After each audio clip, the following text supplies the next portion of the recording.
روزے کے بارے میں بعض غلط باتیں پائی جاتی ہیں کہ جن کا حقیقت سے کوئی تعلق نہیں۔ ایک غلط فہمی یہ ہے کہ الٹی آنے سے روزہ ٹوٹ جاتا ہے کیا؟ تو درست مسئلہ یہ ہے کہ خود بخود کتنی ہی الٹی آئے اس سے روزہ نہیں ٹوٹتا، البتہ جان بوجھ کر انگلی منہ میں ڈال کر الٹی کی، وہ اگر منہ بھر ہوگی تو اس سے روزہ ٹوٹ جائے گا۔ ایک اور غلط فہمی کہ بحالت روزہ احتلام ہو جائے تو اس سے روزہ ٹوٹ جاتا ہے۔ درست مسئلہ یہ ہے کہ روزے کی حالت میں احتلام ہونے سے روزہ نہیں ٹوٹتا۔ تیسری غلط فہمی، کچھ لوگ سمجھتے ہیں کہ تھوک یا بلغم نگل جانے سے روزہ ٹوٹ جائے گا یا مکروہ ہوگا، اسی بنا پر وہ بار بار تھوکتے رہتے ہیں۔ درست مسئلہ یہ ہے کہ تھوک اور بلغم منہ میں نکلنے سے روزہ نہیں ٹوٹتا۔ ہاں، منہ سے باہر نکالا، مثلا ہتھیلی پر ڈالا، ہتھیلی پر تھوکا اور پھر اسے دوبارہ منہ میں ڈال لیا تو اب روزہ ٹوٹ جائے گا، مگر عام طور پہ ایسا کوئی نہیں کرتا کہ اسے لوگ گن کھاتے ہیں۔ چوتھی غلط فہمی، کچھ لوگ روزے میں تیل خوشبو لگانے کو صحیح نہیں سمجھتے۔ درست مسئلہ یہ ہے کہ یہ کام روزے کی حالت میں جائز ہے۔ کیا روزے کی حالت میں سرما لگانا جائز ہے؟ تو سرما لگانے سے بھی روزہ نہیں ٹوٹے گا، البتہ کاجل کا حکم سرمے والا نہیں، کاجل سے پرہیز کی جائے۔ پانچویں غلط فہمی، رمضان میں سحری میں آنکھ نہ کھلی اور سحری کھانا چھوٹ جائے تو اب روزہ نہیں ہوتا۔ تو درست مسئلہ یہ ہے کہ سحری روزے کے لیے شرط نہیں بلکہ سنت ہے۔ رات میں نیت کر لی جائے یا پھر زوال کا وقت شروع ہونے سے پہلے نیت کر لی جائے تب بھی ٹھیک ہے، لیکن سحری کا وقت ختم ہونے کے بعد نیت کی جائے تو تین چیزیں خاص مد نظر رکھنی چاہیے۔ اول یہ کہ روزہ بند ہونے کے بعد سے نیت کرنے تک جان بوجھ کر کوئی منافی روزہ کام مثلا کھانا پینا وغیرہ نہ کیا ہو۔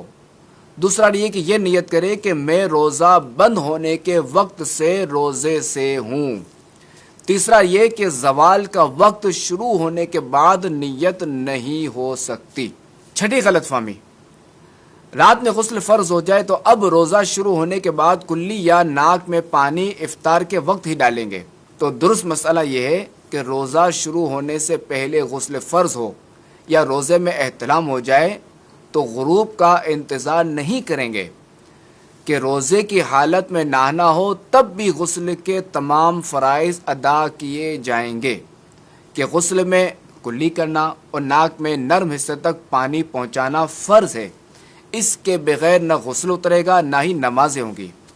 اور یاد رہے کہ روزہ ہو تو غرغرہ نہیں کریں گے، اور عام دنوں میں بھی غرغرہ غسل کا فرض یا کلی کا حصہ نہیں بلکہ یہ الگ سے سنت ہے، وہ بھی اس وقت جب روزہ نہ ہو۔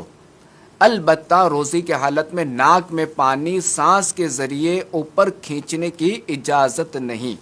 ساتویں غلط فہمی، حالت روزہ میں مسواک نہیں کی جا سکتی۔ تو درست مسئلہ یہ ہے کہ مسواک بالکل کی جا سکتی ہے، البتہ یہ احتیاط رکھی جائے کہ ریشے حلق میں نہ جائیں۔ آٹھویں غلط فہمی، جب تک اذان ہوتی رہے سحری میں کھانا پینا جاری رکھا جا سکتا ہے۔ تو درست مسئلہ یہ ہے کہ اذان فجر نماز فجر کے لیے ہوتی ہے، اور جب یہ دی جاتی ہے تو اس وقت سحری کا وقت ختم ہو چکا ہوتا ہے، تو لہٰذا جو اذان کے وقت کھانا پینا جاری رکھتے ہیں یا پوری اذان ختم ہونے کا انتظار کرتے ہیں تو یاد رکھیے کہ ایسوں کا روزہ نہیں ہوتا۔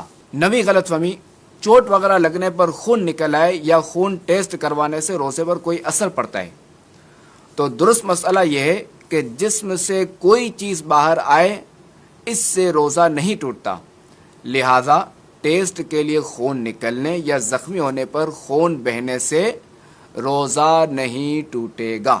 روزہ کسی چیز کے براہ راست معدے یا دماغ تک پہنچنے پر ٹوٹتا ہے، البتہ چند صورتیں مستثنی ہیں، جیسے کہ روزہ یاد ہوتے ہوئے جان بوجھ کر منہ بھر کے کرنا، جیسے انگلی ڈال کر الٹی کرنا، تو اس سے روزہ ٹوٹ جاتا ہے۔ 10ویں غلط فہمی، روزے میں انجیکشن لگانے سے روزہ ٹوٹ جائے گا۔ تو یاد رکھیے کہ روزے میں کسی بھی قسم کا انجیکشن لگوانے یا انسولین وغیرہ لینے سے روزہ نہیں ٹوٹتا، بلکہ اگر ضرورت ہے تو روزے میں ڈرپ بھی لگائی جا سکتی ہے کہ اس سے بھی روزہ نہیں ٹوٹتا۔ 11ویں غلط فہمی، روزے میں عطر یا خوشبو سونگنے سے روزہ ٹوٹ جاتا ہے۔ تو درست مسئلہ یہ ہے، لکوڈ خوشبو یا ٹھوس خوشبو سونگنے سے روزہ نہیں ٹوٹتا۔